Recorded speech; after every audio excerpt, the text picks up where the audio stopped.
Endi hamma bolalar qatori bular ham bo'sh vaqtda go'yo telefondan har xil o'yinlarni o'ynab turishgan edi. Mana shu tezbor ilovasiga a'zo bo'lgandan keyin aniqrog'i o'yinlar deyarli yo'qoldi. Tezbor uz ilovasi haqida agar gapiradigan bo'lsak, bu juda o'quvchilarga sodda, o'quvchilarni yoshini hamda sinfini o'qiyotgan sinfini inobatga olib, sun'iy intellekt tomonidan yaratilgan. Hozir ikkalalari ham shu bo'sh vaqtlarda har kuni yarim soatdan, 1 soatdan shu ilovaga kirib misollar yechib turishadi. Har kuni menga telefonimga SMS keladi. Bugun Ahmadjon 24 ta misoldan 23 tasini to'g'ri yechdi. Mana bu bosqichga o'tdi. Keyin shu tezbor uz ilovasida ishtirok etayotgan o'quvchilar o'rtasidagi reytingi mana bu o'rinda. Masalan, mana oddiy qo'shish, ayrishlarni mana hozir bular o'rganayotgan o'sha mavzularda misollar shu rasmlar orqali, rebuslar orqali berilgan yechishga bolalarni qiziqtiradi. Meni ismim Toshpo'latov Muhammadjon. Hozirda nafaqadaman. Mana ikkita navaram hozir tezbor uz ilovasidan foydalanishyapti. 10 tomondagi navaram Toshpo'latov Imronjon Toshkent shahridagi 131-umumiy o'rta maktabda 6-sinfda o'qiydi. Kichkina navaram Toshpo'latov Ahmadjon shu maktabda 2-sinfda o'qiydi. Hozir bular 1 yildan beri shu tezbor ilovasiga a'zo bo'lib, o'shandan foydalanishyapti. Men Toshpo'latov Imron 131-maktabning 6-A sinfida o'qiyman. Maktabga boraman. Maktabdan kelgandan keyin maktab uy ishini qilib, birpas dam olib tezbor ilovasiga kiraman. Navarlarimiz 1-sinfdan yaxshi a'lo baholarga o'qishgan. Ularga shu yoshlikdan matematika faniga qiziqishgan. Imronjon navaram o'zi maktabda o'qish bilan birga matematikadan, keyin ingliz tilidan qo'shimcha darslarga ham borgan. O'tgan yili shu matematika o'qituvchisi tavsiyasiga ko'ra Ibro 2025 olimpiadasi o'tkazilayotganini eshitib qoldik va shu tarmoq orqali olimpiadaga qatnashishga qaror qildik. Imronjon Ibro 2025 olimpiadasini birinchi bosqichi hamda ikkinchi bosqichlardan o'tib, respublika bosqichigacha yetib bordi. Shundan keyin shu axborotlar bilan tanishish jarayonida tezbor uz ilovasiga ko'zimiz tushib qoldi va shu ilovaga a'zo bo'ldik. Bu yerda birinchi bo'lib menga matematika ustozi tavsiya berdilar. Ibro 2005 olimpiadasida xohlasak qatnashib ko'rdilar. Men qatnashdim. Birinchi bosqich onlayn bo'ldi. O'tdim, ikkinchi bosqich onlayn bo'ldi. Uchinchi bosqich maktabda bo'ldi. Keyin olimpiada tugagandan keyin tezbor ilovasida misollarga qiziqib ketdim. Ishlashni boshladim. Keyin Ibro 2005 dan respublika bosqichi o'tganlarga 1 yillik tekin obuna berildi. Shundan keyin men hamma misollarni ishlashni boshladim. Imronjon navaram shu 1 yildan beri shu tezbor uz ilovasidan testlarni yechib, matematikadan o'zini bilimlarini oshirib bordi. Shu tezbor uz ilovasida e'lon qilindi Toshkent shahar hokimligi a'lochisi olimpiadasi o'tkazilayotgani haqida. Keyin shu navaram shu olimpiadada qatnashishga qaror qildi. Keyin shu olimpiadaga tayyorlash jarayonida shu tezbor uz ilovasidan testlar ishlash jarayonida Ahmadjon navaram ham akasiga qo'shilishib, nima qanaqa misol yechilyapti, qiziq ekan, mana ham yechib ko'ray deb, u ham qiziqishi ortib, u ham 1-sinfga mo'ljallangan misollarni yechish boshladi. Keyin bu akasining tavsiyasiga ko'ra bu ham shu Toshkent shahar hokimligi a'lochisi olimpiadasida qatnashdi. Ikkalalari ham birinchi, ikkinchi bosqichlardan o'tib, 3-bosqichga yetib kelishdi. Meni otam Ahmadjon Toshpo'latov. 131-maktabda o'qiyman. Tezborda akamdan ko'rib qiziqib, mana yetmoqchi bo'ldim. Keyin mana avgust oyining oxirlarida Turin politexnika universitetida Toshkent shahar hokimligi a'lochisini 3-yakunlovchi bosqichi bo'lib o'tdi, offlayn tarzda. Bu yerda mana 5-sinflar orasida taxminan bir 100 dan ortiq o'quvchilar qatnashdi. 1-sinflar o'rtasida bir 200 ga yaqin o'quvchilar qatnashdi.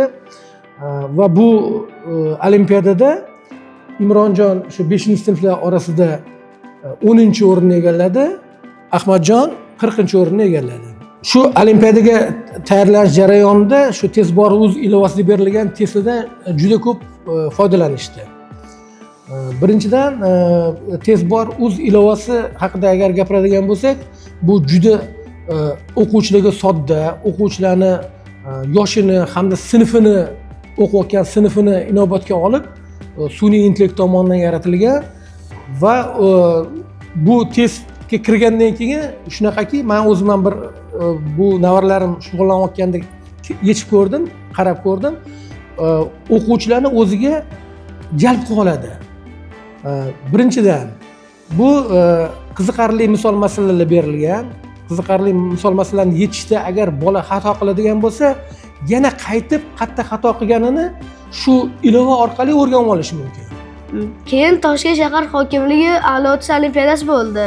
Birinchi bosqich onlayn, ikkinchi bosqich onlayn, uchinchi bosqich Toshkent shahar Turin politexnika universitetida bo'lib o'tdi. Men shu olimpiadadan 10-o'rinni oldim. Va meni shu olimpiadada qatnashishga xohishim ko'payib ketdi. Keyin Tezborda 6-sinf bo'yicha misollarni ishlashga boshladim. Misol va masalalar juda ham qiziq. Yana bir yaxshi ahamiyati shu testlarni yechib bo'lgandan keyin shu o'quvchi qaysi darajada turibdi, bilimi qay darajada, bundan keyin qaysi mavzularda testlar yechishi mumkin, shuni ham tavsiya qiladi bu ilova.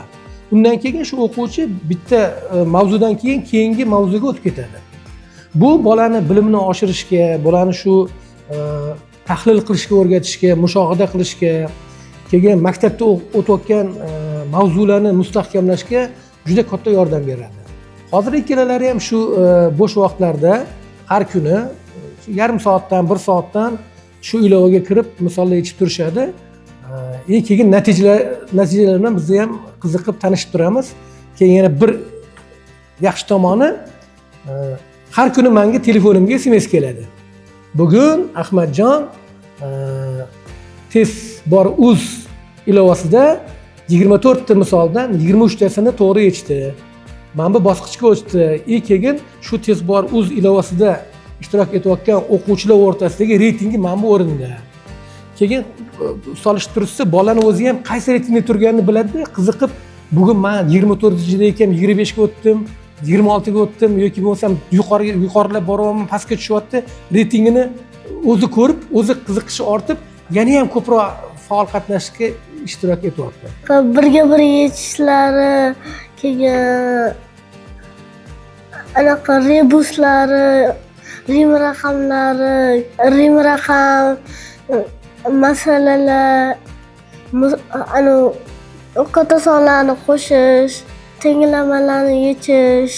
Men shu boshlang'ich to'g'risida ko'proq gapirmoqchiman. Birinchidan mana hozir bular birinchi sinfdan agar Tezbor.uz ilovasiga qatnashadigan bo'lsa, misollarni yechadigan bo'lsa, birinchidan misollari juda qiziqarli, masalalari juda qiziqarli. Masalan, mana oddiy qo'shish, ayrishlarni mana hozir bular o'rganayotgan o'sha mavzularda misollar shu rasmlar orqali, rebuslar orqali berilgan, yechishga bolalarni qiziqtiradi. Bu birinchisi. Ikkinchidan, masalalari ham shu bolalarni sinfiga, bilimiga mos qilib tuzilgan. Bolalar mana o'qish darsida o'qishni o'rganadi, masalani o'qish davomida matematikadan tashqari o'qishi ham mustahkamlab ketadi. O'qish darajasini ham, tekst tezligini ham. Keyin bu misollarni yechish vaqt berilgan. O'sha vaqtda qancha ko'p tez yechsa, shuncha ko'p reytingi oshadi va yaxshi natijaga erishadi. Bolalarni tezroq tahlil qilib, tezroq misolni yechishga, fikrlashga o'rgatyapti. Menga Tezborni misol va masalalari qiziqli yoqdi. Keyin maktabda o'tgan misollarim bu yerda takrorlash bo'lib tushdi. Ko'p misol ishlab tanga yig'ish yoqdi va narsa olish hissiyoti ko'paydi. Buvimga qarashaman, dars qilaman, maktab vazifalarini, ukamga qarayman. Bo'sh vaqtim qolganda Tezbor ilovasiga kiraman. Endi hamma bolalar qatori bular ham bo'sh vaqtda go'go telefondan har xil o'yinlarni o'ynab turishgan edi. Mana shu tezbor ilovasiga a'zo bo'lgandan keyin aniqrog'i o'yinlar deyarli yo'qoldi. Bular hozir shu maktabdan kelgandan keyin maktabda berilgan uy vazifalarni bajarishadi. Uy vazifani bajarishgandan keyin ma'lum bir vaqt dam olgandan keyin ikkalalari ham shu 1 soat, yarim soat shu tezbor ilovasiga kirib, shu testlar bilan shug'ullanishadi. Bundan keyin u telefondan o'ynashga o'zi vaqt ham qolmaydi. Keyin bu eng shu tezbor ilovasini foyda tomoni ham shundaki, bolalarni shu keraksiz, zararli o'yinlardan shu o'ziga jalb qilgani bu juda katta natija deb o'ylayman. Hech kimga sir emas, ko'p o'quvchilar shu telefonga yopishib qolgan. Bo'sh vaqtda shu telefonda har xil shu kerak emas o'yinlarni o'ynashadi, bekorga vaqtlarini o'tkazishadi. Agar shu ota-onalar o'zlari shu bolalarni nazoratga olib, shu tezbor uzga o'xshagan, mana tezbor uzga yoki bo'lsam mana boshqa mana kanallarda o'tkazilayotgan mana har xil tayyorlov kurslari bor. Shularga tavsiya qilib bolalarni shunga a'zo qilib qo'ysa, bolalar har xil kerak emas o'yin o'ynagandan ko'ra shu ilovalardan foydalanib bo'sh vaqtlarini foydali narsaga sarflashsa juda yaxshi bo'ladi. Va kelajakda bolalarni o'zlariga ham yaxshi, aytaylik, bu faqatgina matematikadan emas, bu ilovada mana boshqa fanlardan ham, mana ingliz tilidan, boshqa fanlardan har xil o'quv kurslari, testlar bor.